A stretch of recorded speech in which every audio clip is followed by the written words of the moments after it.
Okay, this is a bit of a weird video. I was not expecting to do this, but I wanted to get this out there too, just to kind of put my sense into it. Now, obviously you see what's pulled up here. This is the Beatles' Now and Then. This is their final song with John Lennon, and how they did it I think is really, really interesting. In the terms of just, they actually used AI in a helpful way, and they didn't recreate John Lennon's vocals. They didn't do anything. What it was is it was on a cassette tape, and apparently they couldn't separate the piano and the vocals, and there was a lot of backroom noise. I heard the demo actually. There's actually a copy of it on YouTube spreading around, and I can see why. There's a hum over the whole thing. They couldn't do it back then when they did songs like Free as a Bird for the anthology series. So what they did is they used AI, like technology, and I believe it's the same one they used in the Get Back documentary to separate and isolate stuff. So they were able to isolate John's vocals and clean them up. They were able to isolate the piano. They were able to kind of just split everything down as if it were just recorded. And I think that is awesome. And I am really excited to hear this. I am going to be pre-ordering 2 copies of it, and I will show you them. But I will go over the negatives now. Well, also, the, whatever the hell they call it. I think it's called Love Me Do, that song. They apparently did the same thing, like they demixed it or something like that. Or the 2023 mix for the B-side of this, which I think is really cool. It's like the start and the end, like in the same kind of piece. Now the bad part of it. Well, first, I love what the cassette looks like. That is interesting, and I think it's cool. So we're just gonna go to that, and now we're gonna go to the store. So you see here, they have the cassette, which I think the actual cassette itself looks cool. The marbled one, I'm gonna get the cassette and the solid blue, which I think those are the best. It's cool they're doing a 12-inch black and a 7-inch black single, and then a clear. Hate clear vinyl. They're the worst. But look at the damn pricing on it. It is like disgusting almost. Like $20 almost. $18.98 for a 7-inch. You know how big 7 inches are? That is small. Put it next to a Faygo bottle. It's smaller than a Faygo. So like $20 is just ridiculous. So we're just gonna go on that, and yeah, that's what it says. The Love Me Do, the single version. Let's see what happens when we hit pre-order and go to shipping. As you can see, right there, I'm gonna highlight it. $27 for one single. $7, $7.25 to ship it. What the hell is going on?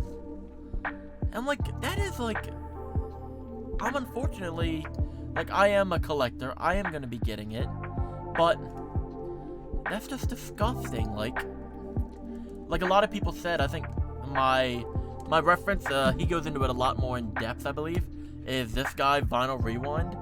Oh. Yeah, Vinyl Rewind. Watch his video.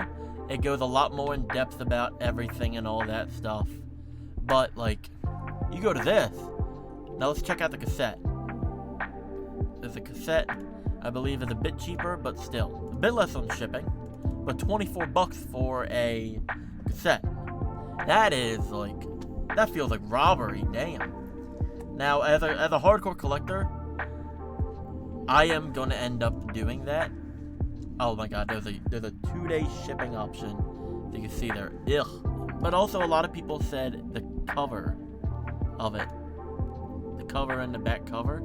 Can you just give me a stationary image? And a lot of people are saying, that is not the Beatles. That don't look like the... Like, he actually said it better. But yeah, this looks like a bootleg. It doesn't look official.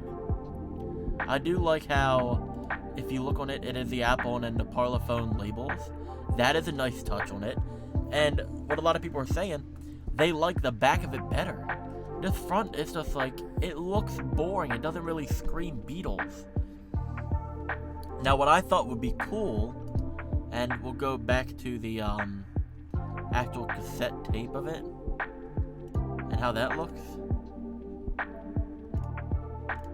If it'll let me.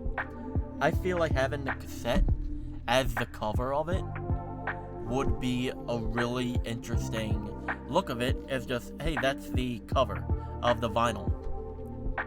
And then maybe for the 7-inch, well, maybe for the cassette, have just like the last picture of them taken together with Now and Then on it. Something like that. Make it a bit more interesting than just that.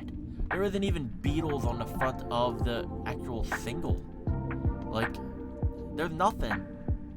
You only see it on the back.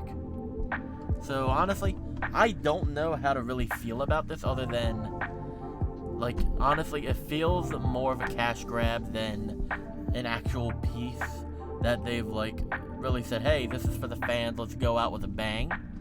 It feels just like, hey, people are waiting for it, let's just take as much money as we can. Especially with the, like, the over amount of variants, like, are you kidding me? I'm going off the American store, because I'm in the US. 1, 2, 3, 4 7-inches and a 12-inch. So you're paying, what is that? Oh, so the black one is $16.98, but I still want the blue. I think the blue looks better. But really, if you look at it, we'll just go off of a blue, because a lot of people are going to go for the actual ones more than that.